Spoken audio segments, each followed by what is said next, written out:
Assalamualaikum warahmatullahi wabarakatuh. Perkenalkan, nama saya Agus Atori, SE SPDMM. Saya dosen pengampu manajemen aset. Mata kuliah manajemen aset itu mata kuliah wajib, memiliki bobot SKS 3 SKS. Deskripsi mata kuliah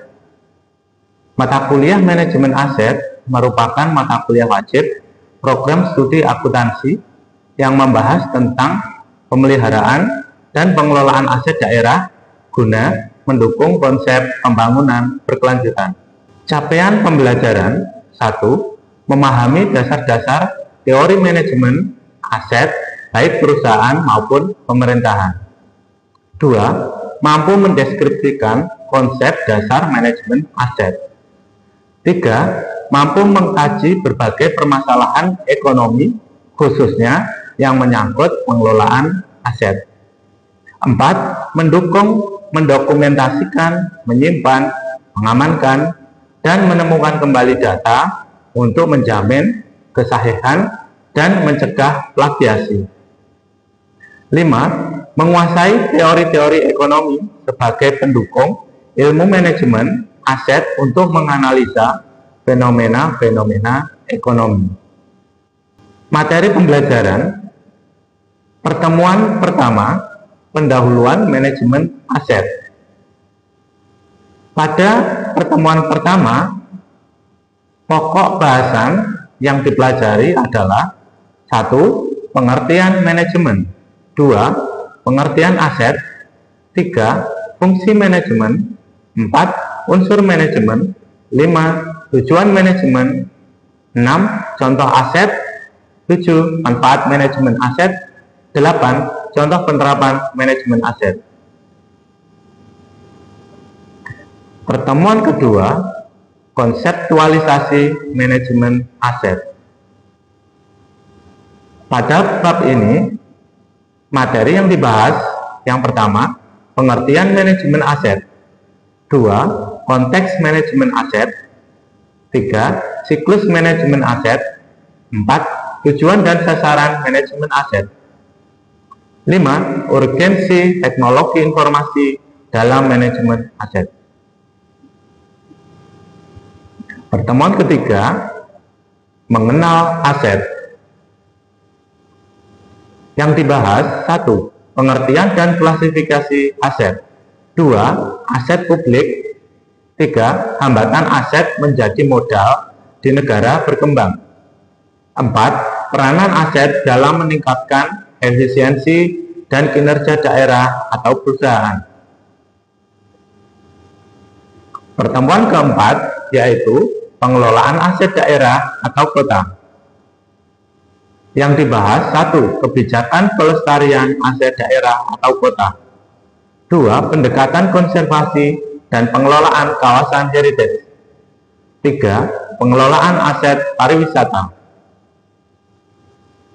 Pertemuan kelima, pembangunan berkelanjutan melalui pendekatan ekonomi lingkungan. Yang dibahas: 1. Ekonomi lingkungan dan pembangunan berkelanjutan, 2. Kebijakan ekonomi dan masalah lingkungan, 3. Konsep berkelanjutan pada aset properti, 4. Pembangunan kepariwisataan melalui konsep ekowisata. Pertemuan keenam, harta kekayaan negara. Yang dibahas: 1. Pengertian aset negara, 2. Pengelolaan aset negara, 3. Tujuan, manfaat, serta peran pengelolaan HKN, 4. Studi kasus pengelolaan aset negara terkait, 5. Pemindahan ibu kota baru. Pertemuan ketujuh, peran lembaga bank tanah atau land banking dalam prinsip pembangunan berkelanjutan. Yang dibahas: pengertian dan konsep dasar bank tanah, 2. Tujuan, fungsi, dan manfaat lembaga bank tanah, 3. Pentingnya lembaga bank tanah dalam pelaksanaan otonomi daerah. Pertemuan ke-8 ini adalah UTS atau ujian tengah semester. Berikutnya pertemuan ke-9 yaitu mengenal aset desa. Yang dibahas, apa itu aset desa? 2. Bentuk-bentuk aset desa. 3. Status kepemilikan aset desa. 4. Administrasi dan pengelolaan aset desa. Pertemuan 10. Prinsip, strategi, dan aktivitas manajemen aset. Yang dibahas, 1. Prinsip dasar manajemen aset. 2. Strategi manajemen aset. 3. Aktivitas manajemen aset. 4. Tambahan referensi lain yang memungkinkan. Pertemuan 11. Perencanaan dan penganggaran manajemen aset. 1. Menentukan kebutuhan aset. 2. Pengembangan strategi aset. 3. Pentingnya perencanaan manajemen aset. 4. Penyimpanan aset. 5. Pendanaan dan penganggaran modal. Materi 12. Pengadaan, pengoperasian, pemeliharaan, dan pencatatan aset. Yang dibahas, rencana dan keputusan pengadaan. 2. Kinerja aset. 3. Kebijakan pemeliharaan aset. 4. Pencatatan aset. Pertemuan 13 yaitu pemanfaatan bisnis untuk pengelolaan daerah. Yang dibahas, 1. Memahami good governance. 2. Manajemen dan birokrasi. 3. Pelaksanaan fungsi-fungsi manajemen oleh bupati atau wali kota dalam pengelolaan daerah. 4. Perencanaan pembangunan ekonomi daerah. 5. Penerapan prinsip organisasi yang berfokus pada strategi. Berikutnya, pertemuan ke-14, pemahaman manajemen aset dan pengelolaan investasi daerah sebagai sarana pemberdayaan ekonomi daerah. Yang dibahas, 1. Perubahan paradigma dalam pengelolaan daerah. 2. Pengertian, permasalahan, dan golongan aset daerah. 3. Prinsip dan siklus manajemen aset daerah. 4. Pengelolaan dan pemanfaatan aset daerah. 5. Peran manajemen aset dalam pemberdayaan ekonomi daerah. Dan ke-6, pengelolaan investasi daerah. Pertemuan 15, optimalisasi pengelolaan aset pemerintah daerah.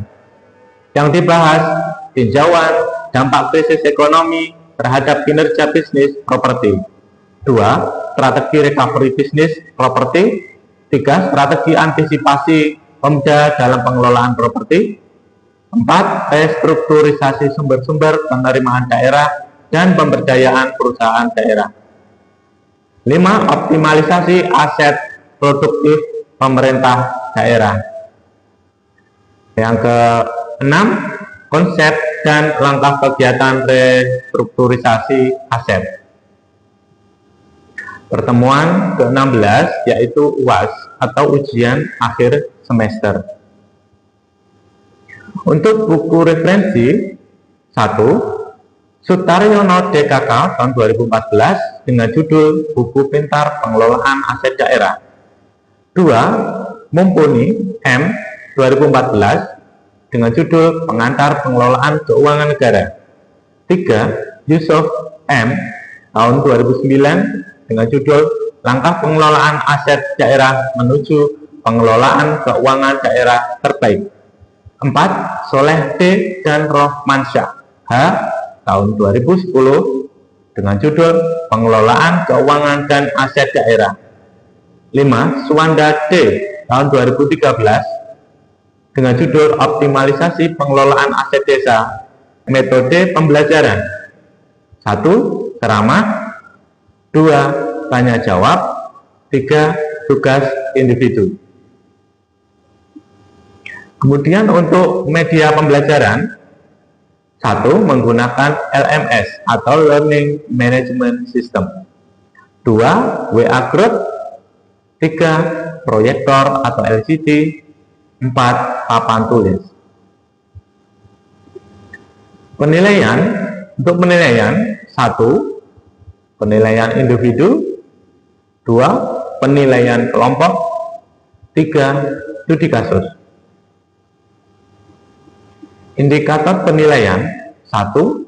Ketepatan waktu mengumpulkan tugas. 2. Ketepatan jawaban dalam menjawab pertanyaan. Presentasi penilaian akhir. 1. Kehadiran 10%. 2. Etika mahasiswa 10%. 3. Tugas individu 15%. 4. Tugas kelompok 15%. 5. UTS 20%. Dan UAS 30%.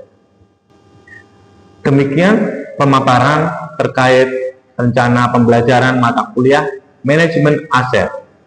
Berikutnya dilanjutkan dengan pembelajaran di kelas. Terima kasih.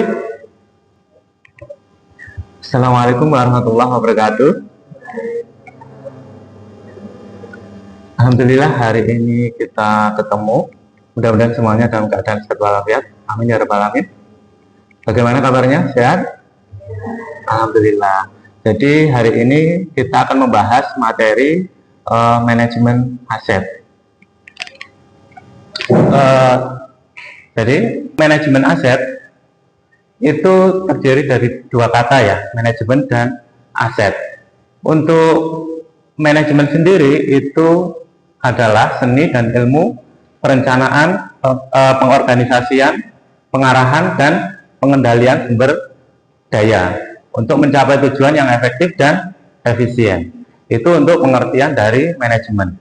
Kemudian untuk pengertian aset itu adalah segala sesuatu yang memiliki nilai ekonomi dan dapat memberikan manfaat di masa depan, baik bagi individu maupun entitas seperti perusahaan. Jadi dari dua pengertian ini, baik manajemen atau aset, kita dapat mengerti sebenarnya ada perbedaan dari masing-masing pengertian. Cuma karena ini materinya adalah manajemen aset, makanya kita bahas yang namanya manajemen aset. Apa itu manajemen aset? Yaitu upaya untuk mengelola aset secara efektif dan efisien sepanjang siklus hidupnya, mulai dari perencanaan hingga penghapusan. Jadi yang namanya manajemen aset ini adalah mengelola aset secara efektif dan efisien. Baik itu dimulai dari perencanaan, kemudian diakhiri sampai pada tahap penghapusan. Seperti itu. Kemudian kalau kita sudah mengetahui apa itu manajemen aset, kita harus tahu apa yang namanya fungsi manajemen. Seperti yang terlihat di layar, yang pertama ada perencanaan. Perencanaan itu apa? Yaitu menentukan tujuan dan cara mencapainya, seperti itu. Berarti yang namanya planning itu kan sebuah rencana. Jadi ada perencanaan, pasti ada goalnya, seperti itu kan. Rencana baru nanti tercapai goalnya atau tujuannya. Kemudian yang berikutnya adalah pengorganisasian. Kalau pengorganisasian di sini itu yaitu mengatur sumber daya dan struktur organisasi. Jadi sebenarnya untuk pengorganisasian ini kalau di sebuah perusahaan tidak hanya, apalagi ini untuk HRD atau SDM ya, tidak hanya merekrut mencari karyawan, tapi juga dari pihak manajemen itu dia berupaya untuk membuat struktur organisasi biar nanti jelas hak dan kewajiban dari pekerjaannya, seperti itu. Kemudian yang ketiga adalah pengarahan atau directing leading, itu yaitu memotivasi dan membimbing anggota organisasi. Jadi selain perencanaan, pengorganisasian, juga pengarahan. Ini sangat penting sekali ya, karena jika kita, misalkan kita bekerja di sebuah perusahaan tanpa ada arahan, itu kita akan nggak tahu apa yang akan kita kerjakan. Makanya butuh seorang pemimpin yang ketika memulai sebuah pekerjaan itu ada yang memotivasi dan juga membimbing anggota atau mungkin bawahan, karena di sini yang melakukan pengarahan adalah pimpinan. Kemudian berikutnya adalah pengendalian atau controlling ya, itu memantau dan mengevaluasi kinerja serta mengambil tindakan korektif. Nah, dari pengendalian ini yaitu selain memantau, kemudian mengevaluasi kinerja, yang paling penting adalah tindakan korektif. Karena jika kita melakukan pekerjaan, kemudian pada saat pekerjaan itu dilakukan ternyata ada kekeliruan, kalau tidak ada tindakan korektif, yaitu nanti di akhirnya itu akan terjadi mungkin kekeliruan, kekurangan dalam hal misalkan contoh saja proses produksi dan sebagainya. Berikutnya, nah tadi sudah tahu terkait fungsi manajemen. Sekarang unsur-unsur manajemen ada 4. Yang pertama itu manusia. Manusia itu siapa? Yaitu tenaga kerja yang menjalankan kegiatan organisasi. Seperti itu. Kemudian yang berikutnya adalah keuangan. Keuangan itu apa? Yaitu dana yang diperlukan untuk operasional organisasi. Berikutnya fisik, yaitu sarana dan prasarana yang digunakan. Yang berikutnya adalah informasi. Nah, informasi di zaman sekarang itu sangat penting sekali ya. Informasi itu apa? Yaitu data dan pengetahuan yang diperlukan untuk pengambilan keputusan. Karena sekarang itu ya, pimpinan dalam hal pengambilan keputusan itu tidak lepas dari sebuah data, karena itu dasar untuk mengambil kebijakan ataupun keputusan. Berikutnya, terus kemudian tujuan manajemen itu apa? Yang pertama itu efektivitas, yang kedua efisiensi. Ini hampir mirip tapi beda. Kalau yang efektivitas itu mencapai tujuan yang telah ditetapkan. Kalau yang efisiensi mencapai tujuan dengan sumber daya yang minimal. Jadi efektivitas itu mencapai tujuan yang telah ditetapkan. Kalau yang efisiensi itu mencapai tujuan tapi dengan sumber daya yang minimal. Kemudian yang ketiga adalah pencapaian tujuan, yaitu mengarahkan seluruh kegiatan organisasi untuk mencapai hasil yang diinginkan. Seperti itu. Berikutnya, nah sekarang kita bahas contoh aset. Mungkin di sini ada yang tahu contoh aset?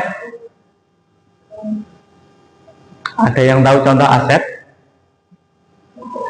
Iya, apa mbak contoh aset? Tanah ya, oke, tanah. Saya tulis dulu ya.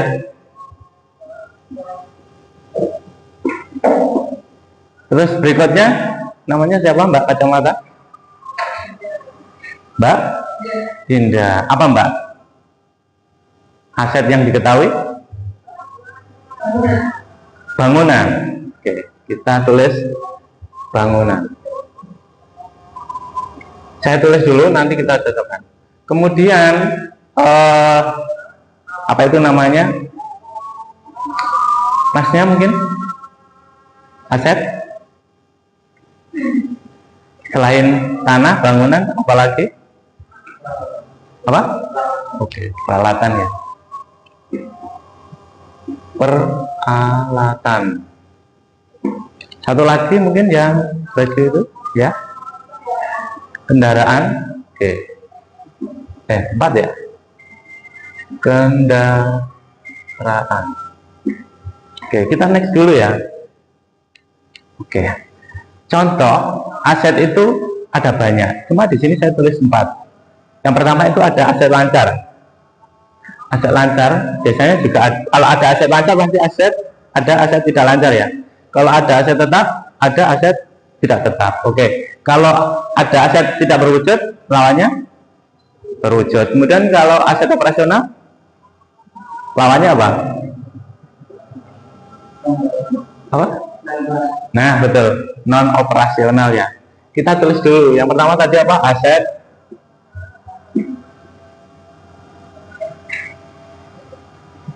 Dan 2 aset tetap, tidak berwujud. Empat, aset operasional.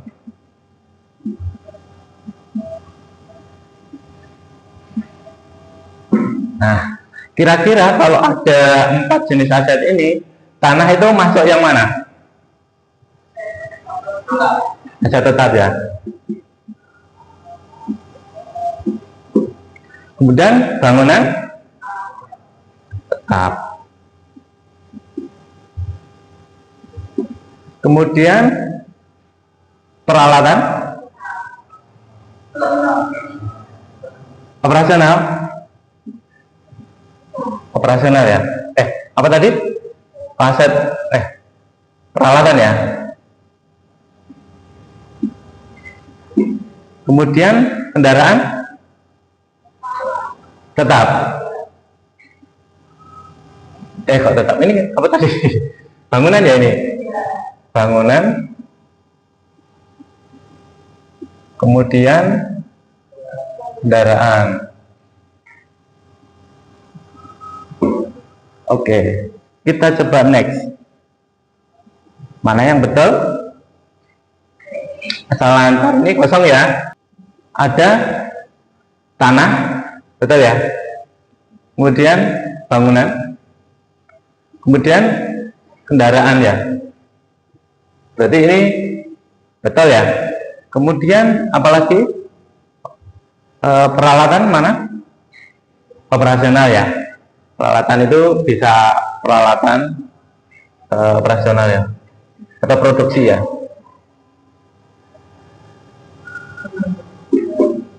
Oke, luar biasa sekali, beri tepuk tangan. Oke. Luar biasa sekali. Jadi tadi dari jawaban teman-teman semuanya, tanah, bangunan, kendaraan, dan peralatan itu ada pada jenis aset yang saya tulis gitu ya. Walaupun sebenarnya ada banyak, tapi ini sudah mewakili. Tinggal nanti bagaimana cara mengetahui lebih banyak dan dalam lagi, silahkan mencari sumber referensi seperti itu ya. Berikutnya, lalu apa manfaat manajemen aset gitu ya? Itu ada paling tidak ada 5. 1, meningkatkan efisiensi operasional gitu ya. Kemudian berikutnya meningkatkan pengambilan keputusan. Kemudian berikutnya mengurangi biaya operasional. Kemudian yang keempat, peningkatan kepuasan pelanggan. Yang kelima, meningkatkan nilai aset. Nah, ini semua ini adalah manfaat dari manajemen aset. Bagaimana manfaat dari manajemen aset? Apakah luar biasa sekali? Luar biasa ya, karena memang manajemen aset ini sangat penting, apalagi kalau itu berada pada dunia bisnis atau di dalam perusahaan seperti itu. Kemudian berikutnya contoh penerapan manajemen aset itu paling tidak ada 3 ya. Yang pertama itu manajemen aset digital, berikutnya adalah manajemen aset perusahaan, baru yang ketiga manajemen aset publik. Nah, sekarang untuk manajemen aset digital itu kira-kira ini kan ada data, gambar, dokumen ya. Ada yang tahu selain data, gambar, dokumen itu apa kira-kira? Atau itu sudah cukup mewakili 3 itu saja? Karena memang rata-rata itu ya. Tapi sebenarnya ada banyak sekali. Salah satunya apa? Aset digital itu ya, apa itu namanya, kalau zaman dulu itu ada perkamen ya istilahnya ya. Kemudian manajemen aset perusahaan, yaitu mengelola aset fisik dan keuangan perusahaan. Dalam hal ini apa contohnya? Yaitu termasuk peralatan, properti, dan juga investasi. Kemudian yang keempat, manajemen aset publik, yaitu mengelola aset milik pemerintah seperti jalan, jembatan, dan fasilitas umum. Jadi kalau sampean semuanya melihat jalan, kemudian jembatan, fasilitas umum. Berarti yang mengelola aset itu kebanyakan adalah pemerintah, gitu ya. Bahkan sekarang itu ada jalan itu juga pemerintah, tapi kadang tanggung jawabnya pengelolanya berbeda. Ada yang pemerintah daerah, pemerintah pusat, seperti itu.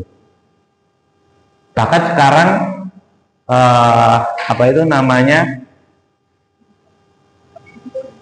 jalan, jembatan, fasilitas umum itu juga apa ya, menjadi program penting bagi pemerintah untuk melayani masyarakat, seperti itu. Berikutnya kesimpulan ya. Jadi kesimpulan, manajemen aset adalah praktik penting bagi individu, organisasi, dan perusahaan untuk mengelola aset mereka secara efektif dan efisien. Jadi ternyata sebenarnya kalau kita berpikirnya bisnis, apa itu namanya, manajemen aset itu hanya untuk perusahaan, ternyata tidak juga, tapi juga secara individu, organisasi maupun perusahaan, seperti itu ya. Kemudian berikutnya, nah ini biasanya gitu ya, mata kuliah itu kan ada tugas selain UAS, UTS, tapi juga ada tugas. Nah, tugasnya simpel ya. Jadi mahasiswa mengidentifikasi aset yang dimiliki oleh pemerintah daerah masing-masing. Ya contohnya itu kelurahan setempat. Mudah, kita nggak harus ke lokasi. Kita cari, sekarang kan rata-rata sudah berbasis digital tadi ya. Semuanya ada di website masing-masing. Tinggal nanti diidentifikasi mana aja aset yang ada di kelurahan setempat, baru nanti dicetak dan kemudian dikumpulkan pada saat ketemu minggu depan. Seperti itu ya. Kira-kira ada pertanyaan dari penjelasan manajemen aset? Oke, mungkin sementara sampai situ ya, bisa diakhiri. Terima kasih. Wassalamualaikum warahmatullahi wabarakatuh.